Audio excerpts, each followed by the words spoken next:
බිය යුතු වන්නේ තැතිගැන්මට ලක් වීමන්නේ අපරාධකරුවන් මිසක පොදු මිනිසු නෙවෙයි. අපිට වැදගත්ම දේ ආර්ථිකය. තව තියෙනවා අපිට නීති විධානයේ ආධිපත්‍යය තහවුරු කරන්න ඕන. මේක කරනවමයි. කවුරුත් සැකයක් තියාගන්න එපා.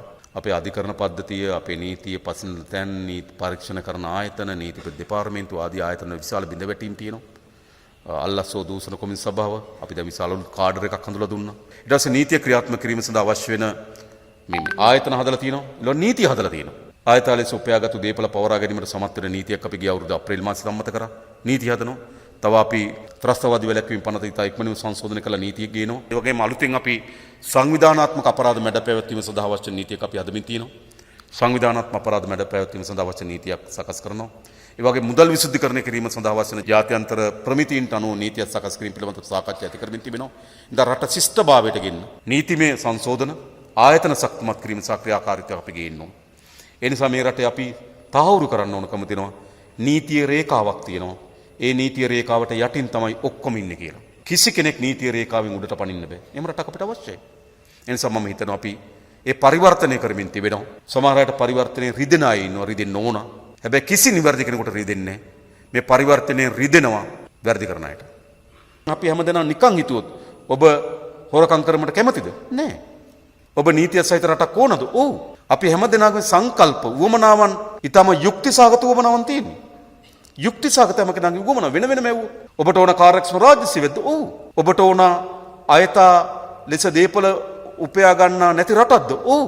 හැම කෙනාටම යහපත් සංකල්ප තියෙනවා. හැබැයි යහපත් සංකල්ප තිබුණට ක්‍රියාකාරීත්වයේදී ඒ යහපත් සංකල්ප ස්වභාවිකව නිර්මාණය වෙන්නේ නැහැ. අපි හැමදෙනාම පොරබැදුවොත් තමයි යහපත් සංකල්ප වලට පණක් ලැබෙන්නේ.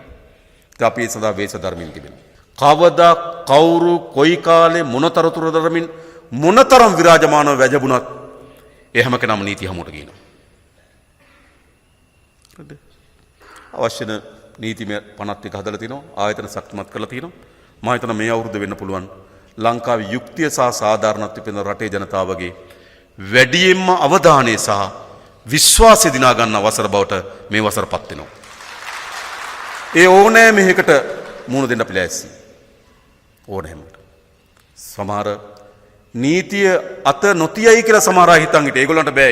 ඒගොල්ලෝ හැමෝටම රැස් වලල්ල. නීතිය ඒගොල්ලෝ ගාවට එන්න බෑ. නීතිය ඒගොල්ලෝ නිකන් විකර්ෂණය කරනවා. ඒගොල්ලෝ වටා අයික්‍රස් කරන රශ්මි කදම්බිය.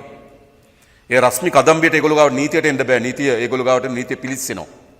එහෙම හිතන් තිබුණේ. ඒ නිසා තමයි කිව්වේ ලොක්කන් හමුවේ නීතිය නිකන් මකුළු දැලක් වගේ කිව්වා. මකුළු දැලක් වගේ. මේ මකුළු දැලට පොඩි අය විතරයි යහුවෙන්නේ. ලොකු අය යහුවෙන්නේ නැහැ.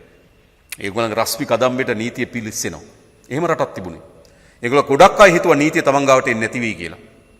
ඒගොල්ලෝ නීතිය තමන් ගාවට එනකොට තමන්ට හිතා ගන්න බැරි තත්ත්වයක් ඇති වෙමින් තියෙනවා. හැබැයි ලොකු පොඩි උස් මිටිකම් කිසිදු ભેදකින් තොරව නීතිය හැම කෙනා ගාවට වෙනවා. ඒ නිසා බිය යුතු වන්නේ තැතිගැන්මට ලක් වීමන්නේ අපරාධකරුවන් මිසක පොදු මිනිසු නෙවෙයි.